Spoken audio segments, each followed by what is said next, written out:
Hi guys, welcome to Bibliophile Reads. This is Courtney and you are joining me for a book haul. If you are new here, welcome. I'm Courtney. I do bookish videos that includes reviews, weekly wrap-ups, e-reader content. So check out my other videos to see if it's something you would like to subscribe to. Subscribing is free.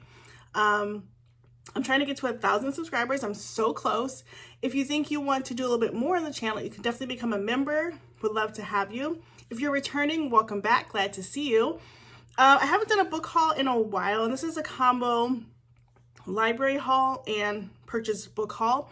I have been trying to, I can't even say like only to do digital, which I've talked about a million times of just doing digital, but I have been trying to not spend as much money. I think we're all in a world where inflation is crazy and we're just trying to be mindful. So I wanted to hit up the library this past weekend. We weren't going to do anything. Again, just trying to be mindful and not be hanging out at different places and spending money. So we spent a significant amount of time at the library. We brought our computers, iPads, books, e-readers, just to like hang out and enjoy the space. And it was a lovely, lovely time. So glad that we did that. And so I picked up quite a few books that I want to share with you, as well as today, I'm filming this on Tuesday. I went to Barnes. I try to go every Tuesday because it is new release Tuesday. Most of the time I'm just looking or taking pictures so I can buy it on my Kindle or keeping it in the back of my head as something I want to read. But today I did make purchases. And so I kind of went in there and blacked out. I didn't buy a ton, but I did buy myself 3 books, Reagan 2 books, my youngest, and I bought her a fidget and I bought myself a bookmark, which, why? I don't know. Okay. Anywho, let's start with my bag of books. This is my new tote from Barnes & Noble. I had to renew my membership. And every time you renew your membership, you get a tote bag, which I'm excited because I had my tote bag from last year, and honestly I ended up giving it to my youngest as her like snow boot bag because we live in Minnesota and you need to have a bag of your snow gear, especially in elementary school. She's going into middle school this year, so she won't need it, but I don't know where that bag is now, so I'm glad I have a new one. But let's start with what I picked up. So I really have 5 books from the library that are from the YA section. I was kind of looking around, I didn't have anything in mind, but my library has a specific section that is new release YA books. And so I fell into that rabbit hole and found quite a few things. So let me show you what I found. The first book I found is The Blonde Dies First. This is by Joel Wellington, and this stood out for me because there's another book that I have on my Kindle now that says The Black Girl Survives in this one. That one is a compilation of short horror stories written by Black female authors in which the Black female survives. And so I saw this. I feel like I've heard about this one, but now I see that it's by one person, and I don't think it's the same thing. But it looked interesting to me. It's not super long, and it was new. So let's see. It says, Devon is always being left behind by her genius twin sister, Drew. At this point, it's a fact of life, but Devon has one last plan before Drew leaves for college a whole year early, the best summer ever. After committing to the bit a little too much, though, the twins and their chaotic circle of friends learn why you don't ever mess with a Ouija board if you actually want to survive the best summer ever. And they soon find themselves being hunted down by a demon. But while there's no mistaking that the creeping, venomous figure is not from around here, its murderous method doesn't feel very demonic at all. In fact, it's downright human, going after them in typical slasher movie kill order. And that means Devon, the blonde, is up first, and her decade-long crush, Yaya, a pretty brunette virginal Yaya, is the final girl, who must kill or be killed to end the cycle. Devon has never liked playing by anyone else's rules, not even the demons, and the longer this goes on, the more she feels Drew and Yaya slipping away from her, even as she tries to help them all survive. Can they use their horror movie knowledge to flip the scripts and become the hunters instead of the hunted? Or will their best summer ever be their last? Okay, so this sounds pretty good. This is definitely giving fall. So we will see. I do consider September full. So I'm not going to read this yet, but I thought it sounded pretty good. It's a little bit different than what I thought it was going to be, but I like the way it sounds. Then I picked up the book Asking for a Friend. This book is by Kara H.L. Chin. And it says, Juliana Zhao is absolutely certain of a few things. One, she's the world's foremost expert on love. And two, she's going to win the nationally renowned Asian Americans in Business competition. When Juliana is unceremoniously dropped by her partner and she's forced to pair with her nonconformist and annoying frenemy, Garrett Tsai, everything seems less clear. Their joint dating advice column must be good enough to win and secure bragging rights within her small Taiwanese American community, where her family's reputation has been in the pits since her older sister was disowned a few years prior.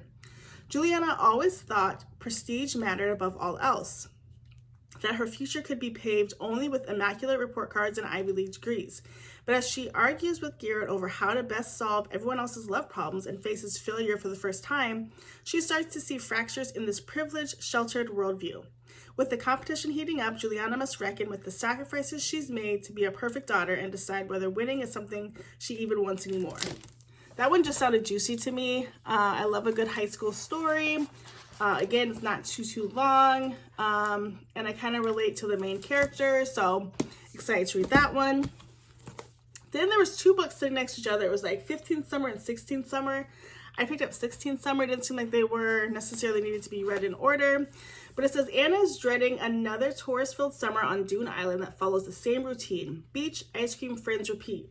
That is until she locks eyes with Will, the gorgeous guy visiting from New York. Soon her summer is filled with flirtatious fun as Anna falls head over heels in love. But with every perfect afternoon, sweet kiss, and walk on the beach, Anna can't ignore that the days are quickly growing shorter, and Will has to leave at the end of August. Anna's never felt anything like this before, but when forever isn't even a possibility, one summer doesn't feel worth the promise of her heart breaking. So there's that one. Then I picked up I Wish You Would. I was definitely in a mood. I can see it now. Okay, this book says, it's senior sunrise, the epic overnight at the beach that kicks off senior year. But for Natalia and Ethan, it's their first time seeing each other since junior prom, when they almost crossed the line from best friends to something more and ruined everything. After ghosting each other all summer, Natalia is desperate to pretend she doesn't care, and Ethan is desperate to fix his mistake. When the senior class carries out their tradition of writing private letters to themselves, what they wish they would do this year if they were braver, Natalia pours her heart out. So does Ethan. So does everyone in their entire class. But in Natalia's panicked attempt to retrieve her heartfelt confession, the wind scatters 7 of the notes across the beach. Now Ethan and Natalia are forced to work together to find the lost letters before any secrets are revealed, especially their own. 7 private confessions, 7 time bombs loose for anyone to find, and one last chance before the sun rises for these two to fall in love. Oh, this is so cute. To me, I liked this because it kind of was like the forced proximity, cutesy summer. I'm still trying to wrap up like summer style reads, and these two definitely give summer. So excited about that. And then the last book is a repeat. This is Where Sleeping Girls Lie. I've already checked this book out, and I own it on my Kindle, and I've moved it to the Kobo, and I cannot get through it. Now, I loved Ace of Spades, so I love this author's writing. The only issue I had was that it was so similar to Ace of Spades when I initially started reading it that I paused it, and now I can't catch a rhythm with it. So I was like, maybe if I just have the hardcover book again, I can get my life together. So those are my library picks. So when I headed to Barnes today, I had an intention of just looking around. I didn't really know of any good books that were coming out. Any that I was really looking for. I was just kind of breezing around. The first book that I found, I actually picked up just because I wanted it for my shelf. I've already read it, and that's Wildfire by Hannah Grace. This is book 2 in the Maple Hills novel series, and I read it on my Kindle, but I figured since I have Icebreaker already, and I wanted to get the hardcover of the third book, I would get the hardcover of this one. I also want to reread this because I don't remember a lot of what happened last year, and it seemed like a fun summary book, and so I want to make space for that, and I'm glad they had it. When I looked online, they said they did not have it in stock, but they actually had 3 copies, so excited that I found that. Which leads me to my surprise pick, which was the third book in the Maple Hill series, Daydream by Hannah Grace. I was not expecting to see this book out. Today's the 20th. It's supposed to be out the 27th. My Barnes had this out early. The same thing happened with the Fiancé Dilemma. They had it about a week early. I'm very excited that they are dropping these early. So this one says, he's the one she's been dreaming of. When his procrastination lands him in a difficult class with his least favorite professor, Henry Turner knows he's going to have to work extra hard to survive his junior year of college. And now with his new role as captain of the hockey team, Henry absolutely cannot fail. Enter Hallie Jacobs, a fellow junior whom Henry befriends when he accidentally crashes her book club. Hallie may not have the romantic pursuits of her favorite fictional leads or the experiences for the novel she's trying to write, but she's an academic superstar, and as soon as she hears about Henry's problems with his class, she offers to help. She knows that new experiences are the key to beating self-doubt, and Henry's promising to be the one to give them to her. They just need to stick to the rule book, where item 4 reads, don't fall in love. So of course they're gonna fall in love. But I was excited, it's not the right word, but I was looking forward to reading this third book. These books have been mid for me, like 3.5 to 4s, but it's definitely a series that I was looking forward to continuing. And since, like I said, I had the other books on my shelf, I wanted to make sure that I picked up Wildfire and this. So I have the whole trio. I'm excited to dig into it. I am in the middle of a couple books right now, so I probably won't get into this till next week, but I am excited to read it. And then the last book I picked was actually on the witchy table, the witchy romance table. So I love for my birthday, which is coming up on September 3rd, to do a witchy romance book haul, because that's a lot of what I read in October. And it's one of the few months that I do a theme, and so I really like go full-hearted in it. But I decided to pick up one today based on my youngest recommendation. This book is called I'm in Love with Mothman. And this is Mothman in Love Book 1 by Paige Lavoie or Lavoli.